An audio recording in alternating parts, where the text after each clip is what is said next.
à tous, donc je suis ravie de vous retrouver pour un tuto spécial Noël, donc toujours pour rester dans l'ambiance de suspension, nature et le bois, je vous propose de réaliser ce cheval à bascule. Donc si vraiment ce tuto vous intéresse pour le réaliser et le mettre dans votre sapin, je vous invite à rester.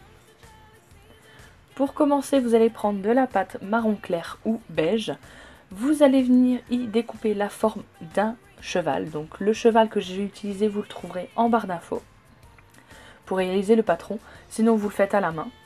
Donc vous découpez tout autour.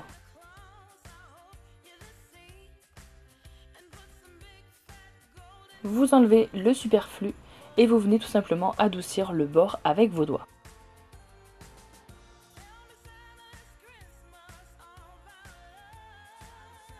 Une fois l'étape faite, vous venez tout simplement texturer à l'aide d'un outil. N'oubliez pas de faire toutes les faces, donc c'est-à-dire la première face, vous le retournez, vous faites la seconde face et ensuite vous faites la tranche.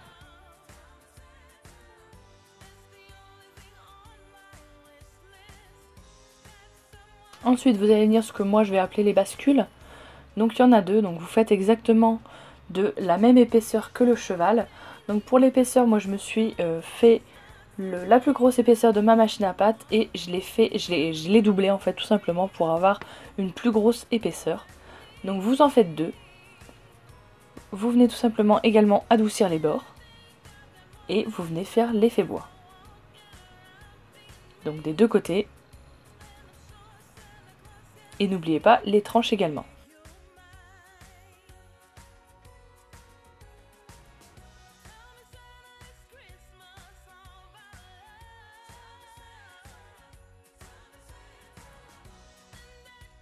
Ensuite, vous allez venir faire deux petits morceaux, donc toujours de la même épaisseur. Et vous n'oubliez surtout pas de les texturer également, donc les deux faces et les deux tranches.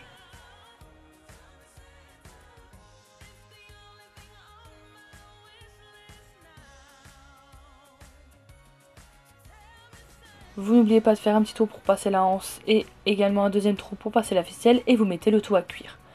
Une fois cuit, vous allez passer à ce qu'on appelle la patine, donc vous mélangez de la peinture acrylique marron foncé avec un tout petit peu d'eau et vous venez tout simplement peindre vos morceaux et vous enlevez le plus gros de la peinture à l'aide de lingettes.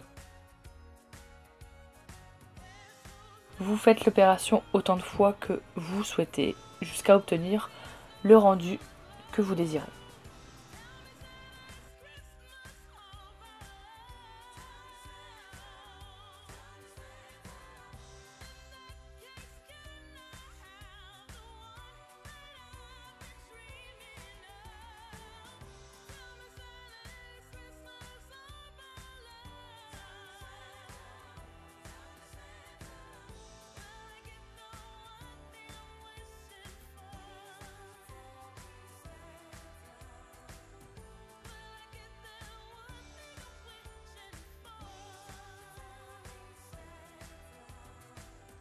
Une fois la patine terminée et sec, je vais venir vernir. Donc ce n'est pas une étape du tout obligatoire, mais je préfère vernir pour éviter que la peinture s'en va dans le temps. Donc là j'utilise le vernis mat de chez Sculpey, mais vous pouvez très bien utiliser un autre vernis mat ou faire un effet brillant, mais moi j'ai voulu garder vraiment cet aspect bois, donc j'ai préféré le vernir avec du mat. Une fois toutes les pièces vernies, on va tout simplement passer à l'assemblage. Donc vous prenez une des balances, vous prenez l'une des petites planches de bois et vous allez venir l'encoller. Vous maintenez pour attendre que la colle sèche. Une fois que la colle est prise, vous remettez une petite pointe de colle de l'autre côté et vous allez venir encoller l'autre balance. Donc faites bien attention de bien faire correspondre les balances. Moi il y a un tout petit décalage qui ne se voit vraiment pas, mais faites bien attention au moment de l'encollage.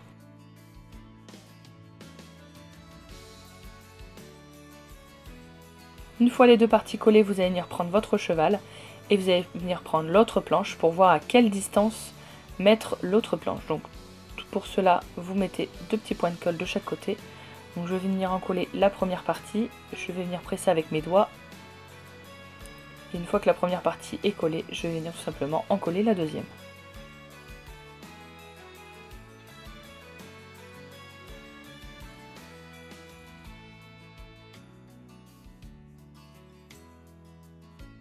Ensuite, je suis venue prendre un morceau de cure-dent.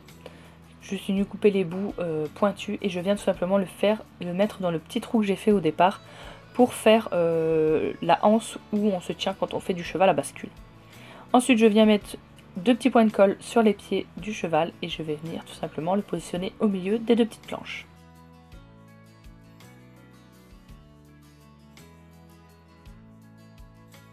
Et donc voilà, votre cheval à bascule est terminé, il suffit de mettre la ficelle. Donc voilà ce que ça donne donc une fois accroché dans mon sapin. J'adore ce résultat, j'ai fait pile poil la bonne taille parce que je trouve que c'est ni trop gros ni trop petit dans le sapin. Voilà, j'aime vraiment beaucoup le résultat, j'espère que vous, ça vous aura plu également. Si vous le faites, n'hésitez pas à m'envoyer vos réalisations par photo, par snap, de toute façon tous les liens sont en barre d'infos.